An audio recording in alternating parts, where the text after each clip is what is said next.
Akeh kang apal Quran hadise seneng. Gus Dur bagi saya adalah pejuang toleransi yang sesungguhnya, yang mana pada saat beliau hidup, beliau pernah menyatakan bahwa tiada penting apa suku dan agamamu. Ketika engkau sudah melakukan kebaikan, maka orang tiada pernah menanyakan apa agamamu.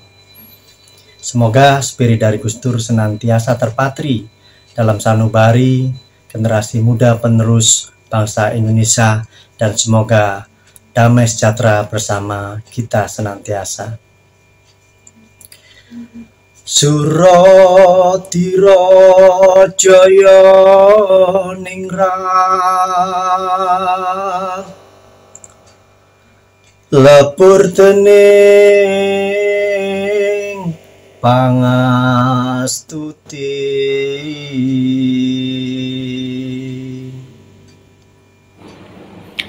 Gus Dur bagi saya ada tokoh panutan yang sangat lengkap, yang tidak bisa dilihat dari satu persepsi saja, dari satu perspektif saja, karena amat-amat lengkap dari segi budaya, sebagai politisi, sebagai agamawan, sebagai tokoh panutan gitu ya. Contoh kecil, saya sebagai musisi melihat Gus Dur itu merasa terwakili sisi kesenimanan saya, karena beliau juga seniman. Kemudian juga sebagai seorang agamawan, seorang ulama, beliau sangat spesial. Selain ilmunya yang mumpuni, kemudian menjalani kehidupannya juga sangat islami, tapi juga begitu down to earth, dalam arti bukan hanya sederhana, karena semua ulama rata-rata punya pola hidup sederhana, namun lebih ke kesiapan mental untuk berbaur dengan segala lapisan masyarakat, terlepas dari latar belakang budaya, ras, dan agamanya gitu. Dan itu yang tidak dimiliki oleh semua ulama, saya rasa. Dan jadi memang kehilangan yang luar biasa bagi bangsa ini. Ditinggalkan Gus Dur sudah 12 tahun ya, namun pemikiran-pemikiran beliau masih amat relevan hingga sekarang.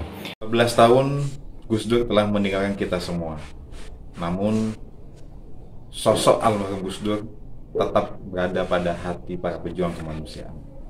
Memang kita tahu Gus Dur ini adalah salah satu tokoh penting dalam agama Islam di Indonesia.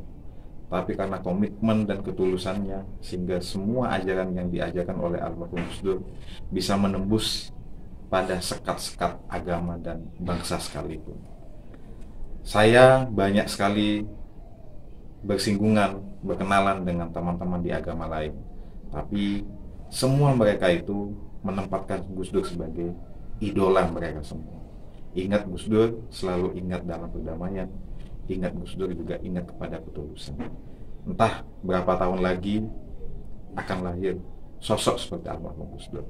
Namun bagaimanapun, Gus Dur telah mengajarkan kita yang akan tetap melanjutkan. Assalamualaikum warahmatullahi ta'ala wabarakatuh. Bismillahirrahmanirrahim. Alhamdulillah wa sallallahu ala sayyidina Muhammadin, amma ba'du. Alhamdulillah, pada kesempatan ini Aswaja Dewata memperingati Haul Gus Dur yang ke-12. Mudah-mudahan peringatan ini membawa hikmah bagi kita semuanya. Dengan memperingati Haul Gus Dur, harapan kita mudah-mudahan kita sebagai generasi beliau bisa menjadi orang-orang yang menebarkan Islam ramah penuh toleransi. Kesempatan kali ini Aswaja Dewata mendatangkan seorang narasumber. Beliau adalah tokoh di Bali. Mantan tokoh. Beliau adalah Haji Ahmad Supriyanto Harjo Supono. Beliau memang salah satu tokoh muslim di Bali yang memiliki peran sangat luar biasa, terutama di organisasi Nahdlatul Ulama dan juga MUI. Oleh sebab itu, sebelum kita wawancara tentang Gus Dur di Bali, mari kita dengarkan, simak profil beliau dari pertama kali di Bali, pengabdiannya hingga kenal dengan Gus Dur. Monggo, Pak. Assalamualaikum warahmatullahi wabarakatuh. Alhamdulillah kita dapat bertemu di dalam kesempatan ini menjelang haul guru kita Gus Dur yang sangat kita banggakan.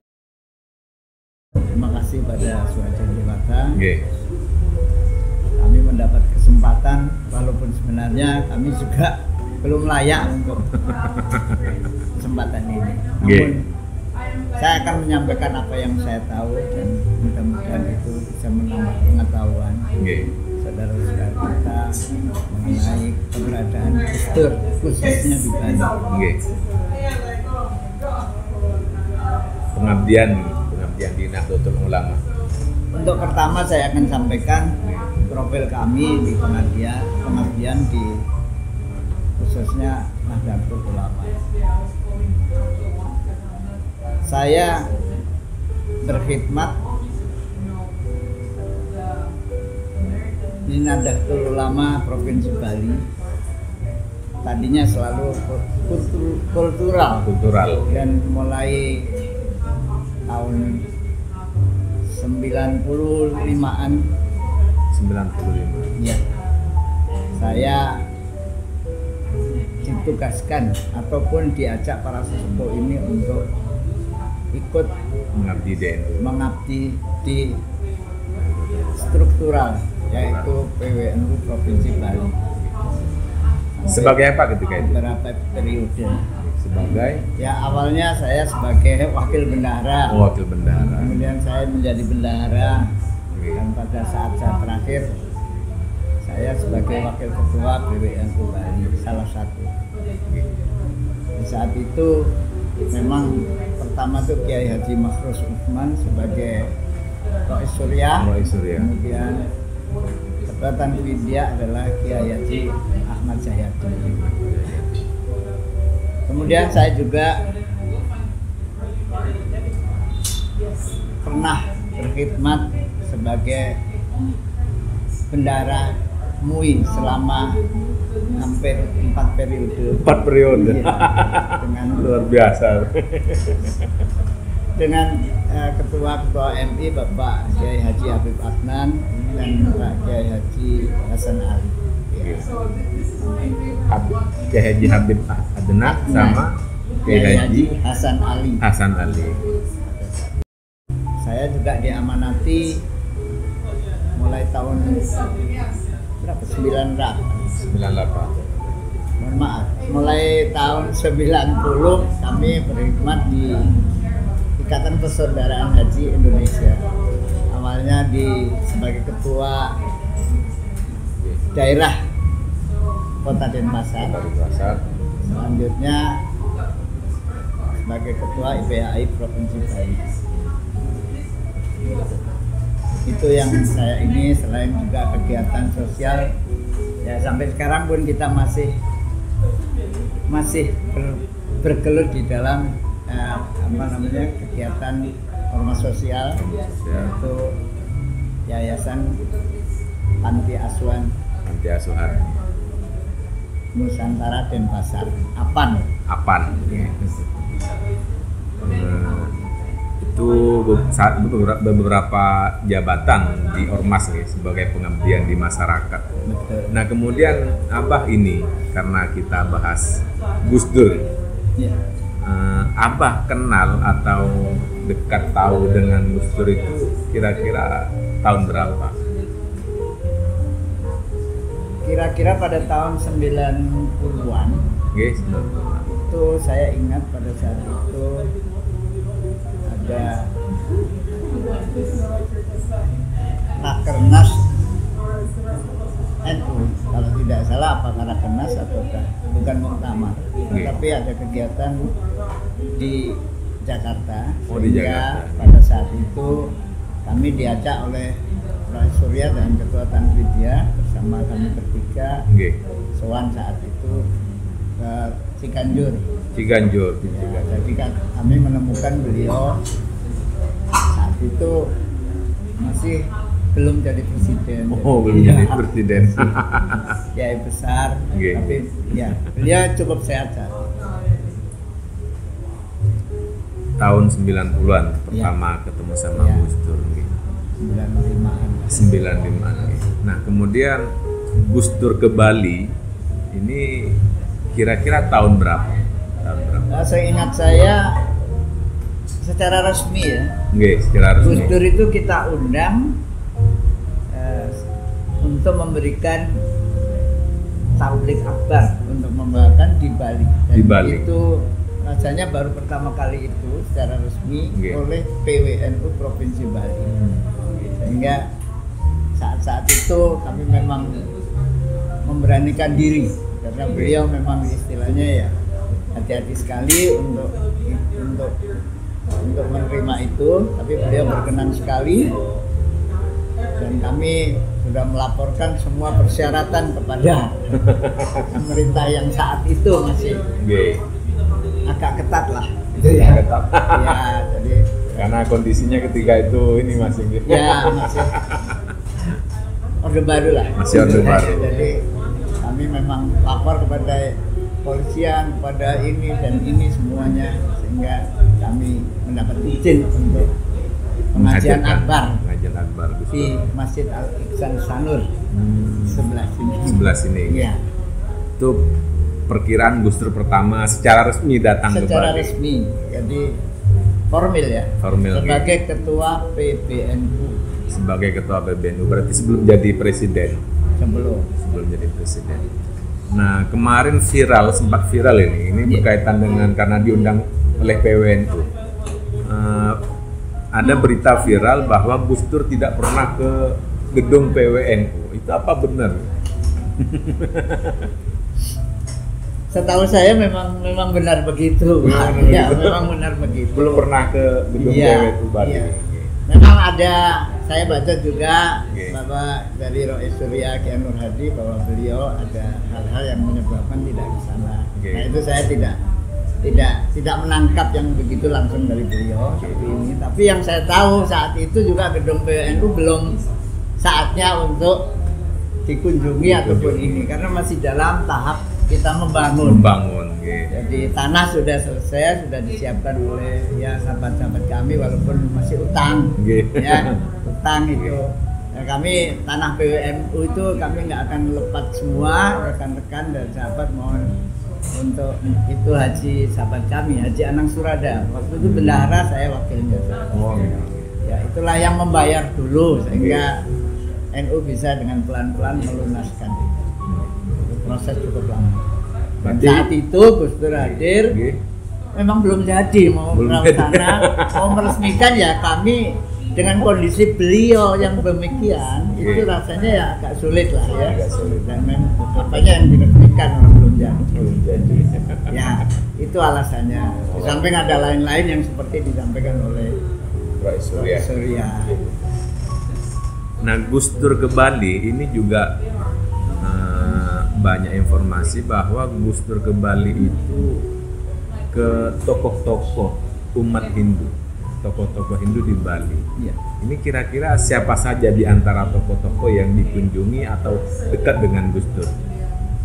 Saya mendengar demikian itu, Gus. Oke. Ya, pertama bahwa memang apa yang saya tangkap demikian. Tetapi apa yang saya alami dan saya saksikan, saya tidak bisa bilang siapa karena saya tidak tahu persis. Oke. Cuma hanya saya tahu bahwa beliau itu pernah sekali lah dalam ini, mungkin dalam acara kami ataupun kami ini masih sebagai ketua PBNU dan pada saat tablik akbar itu memang beliau ke Bugedong. Ya, Bugedong ke sana. Tapi saat itu memang ketemu di sini, ingat saya. Ya. Tapi setelah itu ada beberapa kali memang beliau sebelumnya sering ke sana. Info yang saya cerita beliau gitu loh. Saya punya teman ini. Dan satu lagi itu yang dari ya termasuk Gus Indra lah. Gus Indra. Generasi sekarang itu ya, itu masih muda belia sekali waktu itu. Kami juga pertemuannya itu di Denpasar kalau tidak salah. Nah kemudian kalau tokoh-tokoh lain yang di luar Muslim, saya juga tidak tahu persis karena beliau memang saat itu untuk ke pemerintahan beliau kurang tertarik gitu aja ya. Kita juga tidak tertarik. Cuman ada beberapa sesepuh tokoh-tokoh Islam yang di sini yang sangat beliau ingat.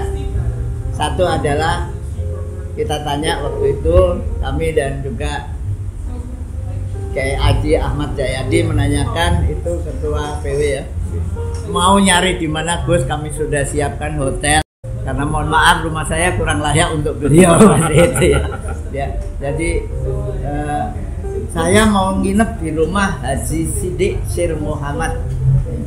Itu betul-betul beliau yang mengatakan, sehingga kami kontak beliau dan kontak Haji Sidik, yang memang Haji Sidik itulah yang sahabat beliau. Saya sudah sering nginep sana. Nah, itu kami di luar tahu ya Mas ya. Jadi sebelumnya kalau kesini ya begitu. Nah, banyak juga ya ulama-ulama yang dari pusat itu selalu menginap. Pada saat itu almarhum Haji Sidik Syir Muhammad itu memang menyediakan satu ya, tempat untuk penginapan para ulama. Nah itu, dan itu sangat terkenal. Ada Kiai Haji Qasim Nur Seha itu juga sana, terus Menteri Tahir ya.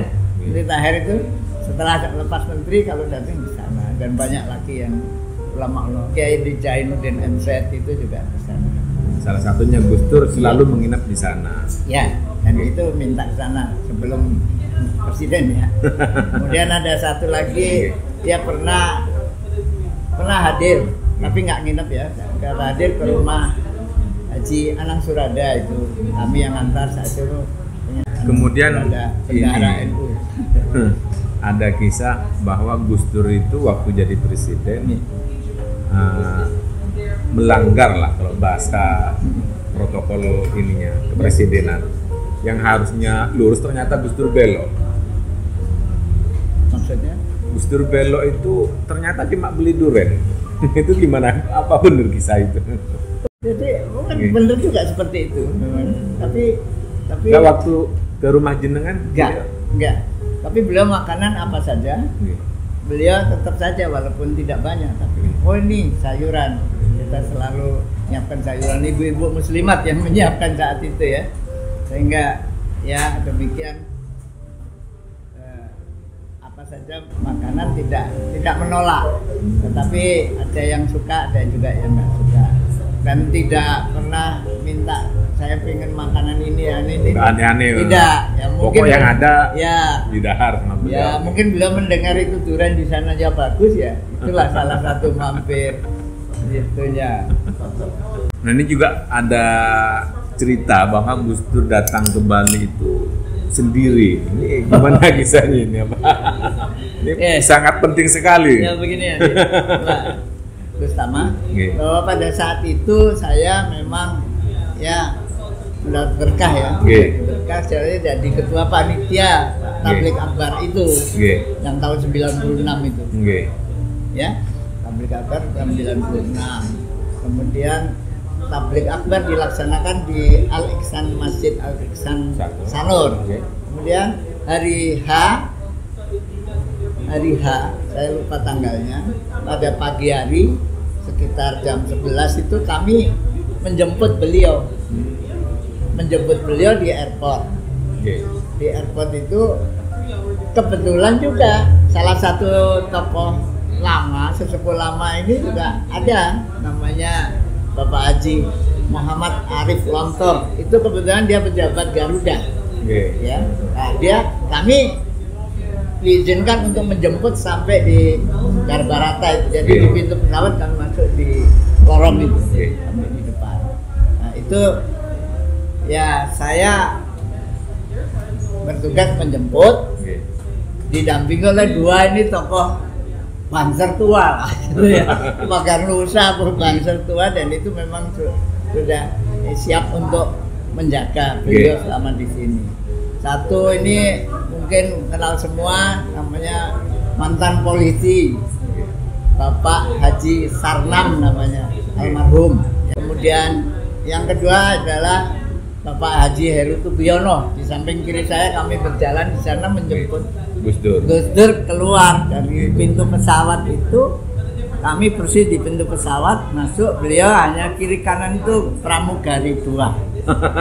Beliau dengan tongkatnya dan ini. Tidak pakai kursi roda ya, beliau jalan. Masih jalan. Masih jalan. Hanya didampingi oleh Iya. pramugari. Tidak Serah ada. terima di situ dengan kami. Berarti Gus Dur Beberapa ulama ya sendiri nggak, belum ada asisten apapun apa. Apalagi dari NU ya, Oke. pejabat ini tokoh-tokoh pemimpin ulama dari NU ya, tetap sendiri mas. Sekarang sudah lebih maju ya. Jadi beliau datang langsung kami pandu, kami jalan. Akhirnya dengan pertimbangan ini teknis panitia, karena malamnya itu langsung ke tablik akbar. Oke. Jadi akan cari tempat transit dan akhirnya disepakati oleh panitia dan PWNU adalah di rumah kami yang kelihatan. Karena dari bypass itu kami hanya masuk sedikit. Itu pun memang kami laporkan jam-jamnya kepada yang berwajib saat itu. Dan kami cukup banyak karena ini walinya datang ke tempat kami terutama ya. Gus Dur, semua kami sangat memuja beliau dan sangat takdim. Ini tokoh-tokoh NU itu pada datang semua. Ya. Ke rumah Abah. Iya, semua kita menyambut di situ ya, sekedar kita bersilaturahim. Dan ini termasuk ibunya Mas Yuri juga ini, Ibu Tuti, kemudian Roy Surya, Kiai Haji Mahrus Usman, itu beliau adalah ayahanda dari Ketua PW Muslimat Bali sekarang. Kemudian sahabat saya, Ketua PKB yang pertama, Bapak Haji Said Abdul Wahab almarhum yang baru meninggal. Semua kita foto sebetulnya banyak sekali di sana. Tapi ya ini arsip-arsip saya nggak tahu persis ya. Mudah-mudahan ini. Jadi kami sudah di sana. Saya tidak sadar, tapi teman-teman yang keamanan itu banser juga penuh di sana.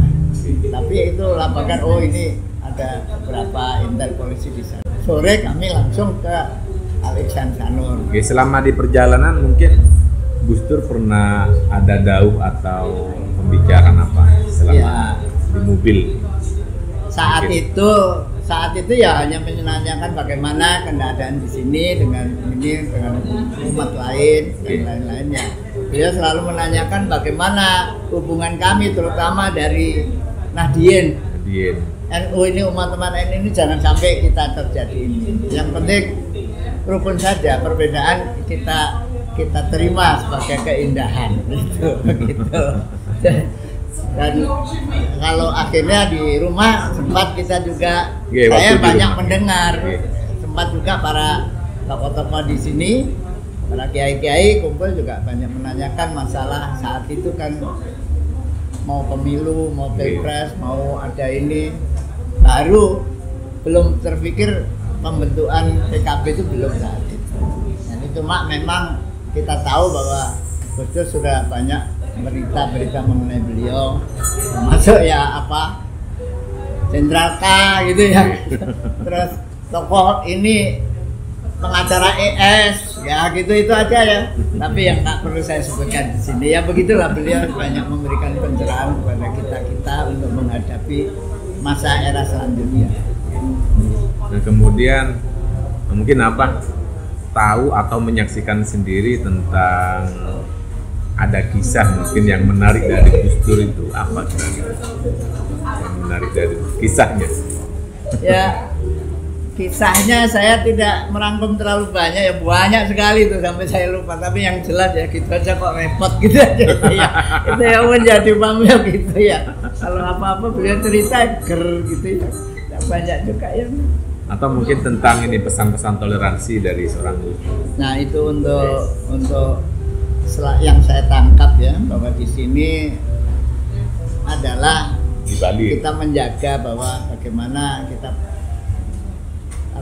di dalam menjalani kehidupan di sini sebagai minoritas, kita juga jangan mengabaikan bahwa kita harus tetap juga baik dengan yang beragama lain. Apapun sebagai ini, agama lain itu begini. bagaimanapun kita tetap berusaha membuat baik, kecuali kalau memang situasi lain. Dan bagaimana unsur kebangsaan itu sangat ditingkatkan, sangat dipesankan oleh beliau. Jadi sebelum Partai Kebangkitan Bangsa, ya beliau memang bahwa ini bangsa Indonesia ini harus utuh, gitu ya, harus tetap menjaga keutuhan. Di Bali kan cuma sebagian, di Bali, tapi di seluruh Indonesia kan macam-macam suku-suku yang berbeda agama, dan kita harus menjaga itu untuk keutuhan Indonesia.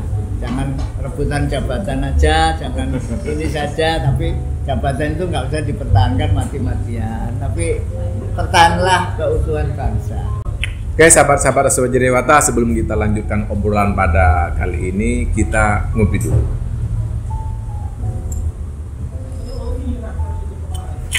Alhamdulillah. Nah, kopi ini kebetulan kami Aswaja Dewata talkshow-nya di Goro-Goro Cafe in Kitchen. Nah, cafe ini pemiliknya adalah Mas Yuri Mahatma, putra dari seorang kiai besar ya, Gus Mahbub Junaidi. Monggo bagi teman-teman yang pengen ngopi, pengen juga diskusi, di sini ada di Sanur, di daerah Sanur. Oke, Abah, kita lanjutkan ngobrol. Nah, kemudian, karena Abah ini sudah kenal sudah sejak lama sama Gus Dur, kira-kira apa yang bisa kita atau Abah nilai dari seorang Gus Dur itu? Kira-kira apa? Gus Dur itu seorang apa? Saya pribadi, Yes. Abah saya pribadi menganggap beliau itu seorang wali, seorang guru besar. Yes. Yang apa katanya itu buat saya nggak ada salah. Nggak ada salah. Dan saya berusaha untuk meneladani beliau Yes. secara pribadi di dalam membimbing umat maupun membimbing keluarga saya. Dan mudah-mudahan pemikiran dan ajaran beliau, filsafat terutama beliau, dan apa pesan-pesan beliau itu yang sudah terdapat di berbagai media itu memang bisa kita teladani dan bisa kita laksanakan di dalam kehidupan beragama, berbangsa dan bernegara, sehingga terjadi bangsa Indonesia yang utuh sampai akhir zaman. Itu harapan beliau yang saya rasakan. Nah, kemudian ini pesan dari Abah kepada para generasi dari seorang Gus Dur itu, apa yang harus kita pelajari sebagai generasi? Untuk yang generasi milenial ini terutama, ataupun sekarang yang sedang menjalankan amanah sebagai pengurus-pengurus di struktural organisasi NU, ya, pemikiran dan apa yang telah dirintis beliau, terutama sebagai ketua PBNU dan juga sebagai pendiri Partai Kebangkitan Bangsa, di mana beliau sebagai Dewan Suro, ya, ketua Dewan Suro, sampai beliau menjalani amanah sebagai Presiden Republik Indonesia, dan sampai setelah beliau turun itu, marilah kita laksanakan apa ajaran-ajaran, tentunya kita laksanakan yang menurut saya baik semua, tapi menurut Anda yang baik-baik saja. Jadi kita laksanakan bagaimana kita menjalankan amanah untuk Nahdlatul Ulama yang telah dirintis dan didirikan oleh para ulama, para wali, para pendiri, dan Hadratus Syekh Kiai Hasyim Asy'ari yang telah membuat wajah kita menjadi insya Allah tonggak yang bersejarah bagi negara Indonesia dan bagi umat Islam di dunia pada umumnya. Kemudian yang terakhir, Abah, karena Abah merupakan sesepuh di Bali, sesepuh PWNU, kira-kira apa pesannya kepada warga NU yang struktural, terutama bagi yang akan melanjutkan pesan? Terima kasih Mas. Jadi kalau saya belum sepuh, masih agak muda kok masih ya. Tapi ya sebagai yang pernah melaksanakan amanah gitu, tentunya saya selalu berharap bahwa mari kita selalu galang kesatuan dan persatuan para Nahdien terutama. Dan struktural itu tidak segala-galanya, tetapi kultural pun harus dirangkul. Kekuatan kita itu tidak ada taranya kalau hanya pengurusnya saja, tapi oknum pengurus yang bisa melaksanakan amanah umat ya, kemudian melaksanakan juga kepentingan ekonomi umat, kemudian kepentingan juga dakwah umat. Insya Allah kita akan menjadi organisasi yang terbesar, baik secara kuantitas maupun secara kualitas. Insya Allah mudah-mudahan khusus PWNU Bali bisa meneruskan apa yang sedikit telah dirintis oleh para pendahulu-pendahulunya, dan semoga bisa mengembangkan sesuai kesempatan-kesempatan ini. Dan selanjutnya juga untuk PBNU yang dimana juga sekarang telah melaksanakan hajat besar, telah terpilih ketua PBNU yang baru, yaitu Gus Yahya Stakuf Khalil. Saya belum pernah ketemu beliau, tapi saya tahu pemikiran beliau itu seiring mengikuti Gus Dur. Dan beliau adalah salah satu kiai yang merupakan guru saya, yang sudah sering ke Bali juga, Kiai Khalil Bisri almarhum. Itu sangat dekat kami juga ke pondok juga pernah dan lain-lain. Dan khusus kepada Kiai Said Agil Syurat, saya sangat berbangga dan menghormati beliau telah banyak jasanya untuk mengembangkan Nahdlatul Ulama ini setelah sepeninggal Gus Dur, sepeninggal Kiai Hasyim Musadi, sehingga seakan-akan kita menjadi satu yang besar lagi, terutama pendidikan. Itu yang kami lihat itu sangat bangga sekali dengan universitas. Tinggal kami bisa nggak menghidupkan universitas itu menjadi lebih berkembang. Nah, untuk yang baru ini saya mendengar bahwa yang saya sangat setuju adalah rumah sakit. Kita ketinggalan jauh kampanye, dan kebetulan sempat kami melaksanakan acara pengislaman anak mantu saya. Itu beliau, kami di Ciganjur di sana. Dan Kiai Said pun kalau kita menghadap Gus Dur, kami menghadap 2 kali. Saya itu selalu ke beliau dulu, ke Kiai Said dulu, baru Kiai Said yang mengantar kami ke sana. Jadi memang sudah santrinya dari dulu. Dan Gus Taku pun tidak salah jauh, itu memang sudah lingkaran Gus Dur. Artinya kami tetap positif berharap beliau tetap akan mengembangkan apa yang sudah dicapai menjadi lebih baik.